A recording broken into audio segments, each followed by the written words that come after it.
Бидний очих дуртай газрын нэг байсан парк хайчив гэсэн асуултанд хариулт авахыг хүүхэд залуус хүсэж байна. Үнэхээр ч хүүхдийн парк байхгүй шахан болоод хэдэн жилийн үржиж байгаа. Социализмын үед 35 га газрыг эзлэн оршиж байсан парк өнөөдөр Тумбагхан талбайд хэдхэн тоглоомтой ажиллаж байгаа нь залуусыг ийм асуулт тавихад хүргэжээ. Монголын залуучуудын холбооноос санаачлан парк аврыг хөдөлгөөн өрнүүлж өнөөдөр иргэний танхимд нээлттэй хэлэлцүүлгийг хийлээ. Хотын дарга болон паркийн газартай нэр холбогдсон компанийн хэлэлцүүлэгт оролцож паркийн хувь зайны талаар ярилцсан байна. Хүүхдийн паркийг тухайн үеийн Монголын хувьсгал залуучуудын эвлэлийн гишүүдийн хүч хөрөнгө Орос, Герман, Балгарын залуучуудын байгууллагын тусламжаар барьж байгуулсан байна. 1960 онд эхэлж 69 онд баригдаж дууссан парк 35 гадалбайтай байжээ. Харин өнөөдөр 4 га газар нь өөр компаниудын мэдэлд орж байгааг үндэсний соёл амралтын хүрээлэнгийн захирал Батнэгт хэллээ. Тоглоомод нь хуучирч муудсан гэсэн шалтгаанаар хотын захиргаа шийдвэр гаргаж 2005 онд Японы Itachi компани Монголын Bod Group-т паркийг өгсөн байна. Үндэж бүх тоглоом нь ашиглалтын хугацаа хэвтэрсэн хамгийн залуу тоглоом нь гэхэд хугацаанд усаад 10 жил өнгөрсөн байсныг албаны хүмүүс тайлбарласан. Хотын захиргаанд паркаа шинжлэх хөрөнгө байхгүй учраас энэ газарт хөрөнгө оруулаад Диснейленд болгоод өгөө гэсэн болцолтойгоор хувийн хвшлийг оруулж хамтарсан компани байгуулжээ. Үндэсний соёл амралтын хүрээлэн компанийн 76% нь Bod Group-т, үлдсэн 24% нь хотын захиргааны мэдэлд байгаа. Гэвч хөрөнгийг нь Bod Group гаргаж паркийн шинжлэх ажлыг хийж байгаа юм байна. За Bod Group-ээс гадна MCS, Монгуран, Seoul Group гэсэн компаниуд хүүхдийн парктай холбогддог. Гэхдээ эдгээр компаниуд хүүхдийн парк байгуулахад оролцоогүй. Харин паркийн байх ёстой газар дээр барилга барьж өөр зориулалтаар ашиглаж байгаа гэсэн шүүмжлэлт өртөд байгаа юм а.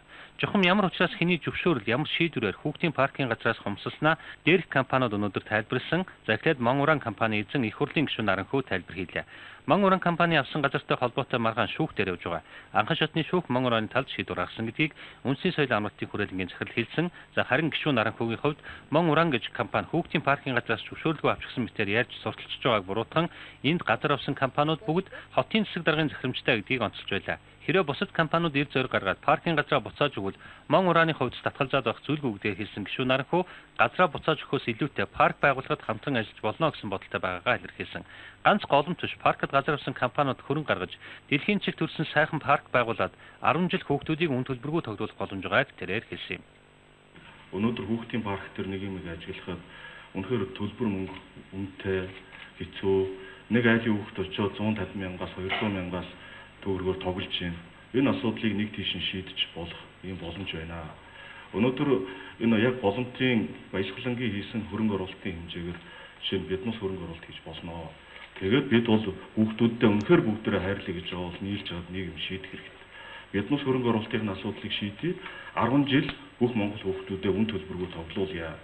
Үнэхээр өнөөдөр барууны одоо төвшөнд хүрсэн тэр одоо хятад тоглоомуудыг бол болио. Өнөөдөр барууны төвшөнд хүрсэн тэр хөрөнгө оруулалт тоглоомуудыг бий болгоод 10 жилийн хугацаанд бол өнөөдөр Монголын хөгжлийн өсрөнгөө үе ирж байгаа шинжлэх өөрчлөлтүүд нэлээд явна. Энэ байдлыг бол өөр байдлаар шийдэх хэрэгтэй юм шиг санагдаж байгаамаа. Хэн нэгнийг шахах биш. Бүх юм шудраг явуул бид бол тэр шудрагын голд ороод урсаад яв. А шудраг нэрийн доор зөвхөн манай тэр компани газрыг авах ажиллагаа явуулж байгаа бол бид бол бүлээн зөвшөөрөхгүй. Тийм учраас одоо бүгд үнэхээр засаг даргын захирамжтай зөвхөн ганц одоо MCS 0.4 байж байгаа Itachi компани гэдэг чинь баясгалангийн хийсэн ажил шүү дээ. 3 га газрыг нэмж өгчөөд ярихдаа Монгураны л нэг га гэж яриад байдаг. Өшөө дээр нь паркийн урд талд маш том зах буудлыг нэг компанитай хамтарч барих гэж байгаа. Энэ бол нууцгүй үнэн зөв.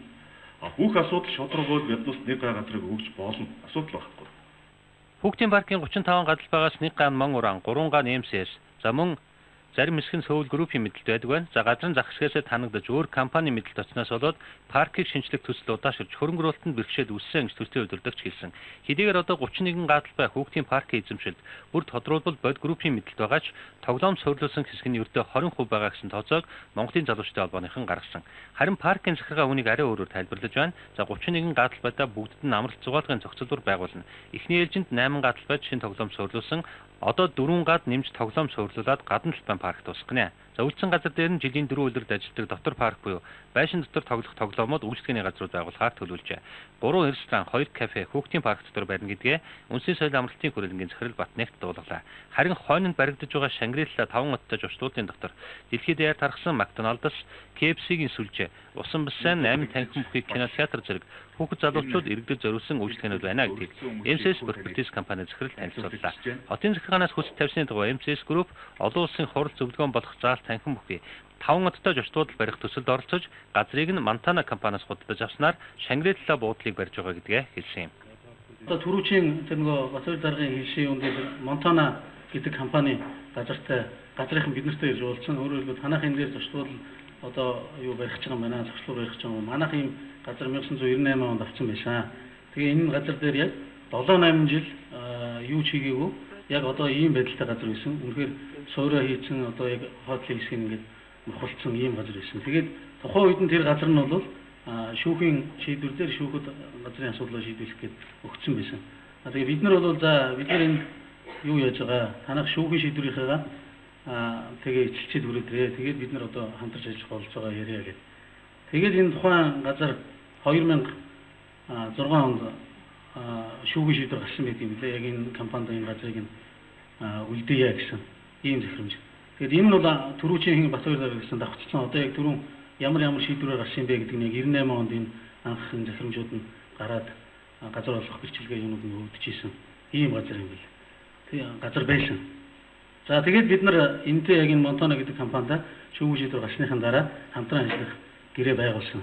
Энэ газар дээр. За тэгээд энэ хамтран ажиллах гэрээ байгуулсныхаа дараа хот руу хандсан. Энэ юу гэхээр бид нар 5 оттой яг зочид буудал ийм зочлуур барихад энэ 4900 м2 газар бол яг нийт олон улсын тэр 5 оттой стандартаа хангахгүй байна. Тийм учраас газрыг өргөжүүлж өгөөч гэж хотод хүсэлт тавьсан.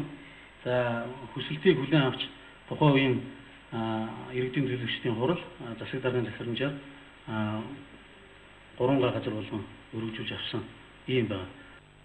Хүүхдийн паркт газар авсан өөр нэг компани нь Soul Group. Эднийг парк дотор байрлах туяа рестораныг төрийн орооноос хувьчилж авсан байна. За рестораныхаа дэргэд газар авсан байснаа Bod Group-ийн дөгч оронд нь ресторанtaгаа залгаа барилгыг авсан гэдэг нь хэлцүүлгээр тодорхойлсон юм а. Байшинд орох газар нь тэдний өмч гэдгийг ч бас компани зөвлөх хэлж байлаа. За хүүхдийн паркт газар авсан компаниуд газраа буцааж өгөх боломжтой эсхийг хэлцүүлэгт оролцогчид нэлээд сонирхож компанийн төлөөлөлд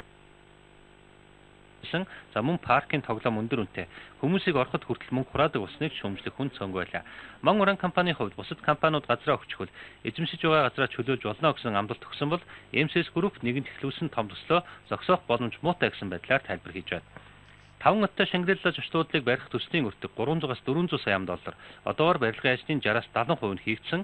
130 сая $, зарцуулчихад байгаа гэдгийг даваа очир захирал хэллээ. Энэ зочдуудын 51% нь Хонконгийн компани, 49% нь MCS Group эзэмших юм байна. Хүүхдийн паркийн гаднах хашаа том ч гэсэн доторх тоглоом суйрлуулсан хэсэг нь маш бага байгаа. За зүүн урд нь төсөл хэрэгжүүлэгчид зочдуудал барих гэж байгаа гэсэн мэдээлэл хэлцүүлгээр сонсогдсон. За энэ бол худлаа Bod Group паркийн хашаанд буудал барихгүй гэсэн амлалтыг төслийн удирдагч өглөө. Аав ээжтэйгээ хөтөлцөөд хүүхдийн баяраар паркт тоглодог байсан сайхан дурсамж нийслэлийн хүүхд залуусд бий. Гэвч парк үүд хаалгахаач хэдэн жил усны эцэст жижигхэн талбайд өндөр үнэтэй хэдэн тоглоомтой усна одоогийн хүүхд залуусын хувьд том хаалт болж байгааг хэлцүүлэгт оролцогчд хэллээ. За дэлхийн чихт нийцсэн аюулгүй гоё тоглоомтой эргэн тойрон ногоо мод цэцэрлэгтэй сайхан парктай болохыг Монголын хүүхд залуучууд хүсэж байна. Үүнийгээ чидэрхийлэн парк аврыг хөдөлгөөнийг эхлүүлээд байгаа юм.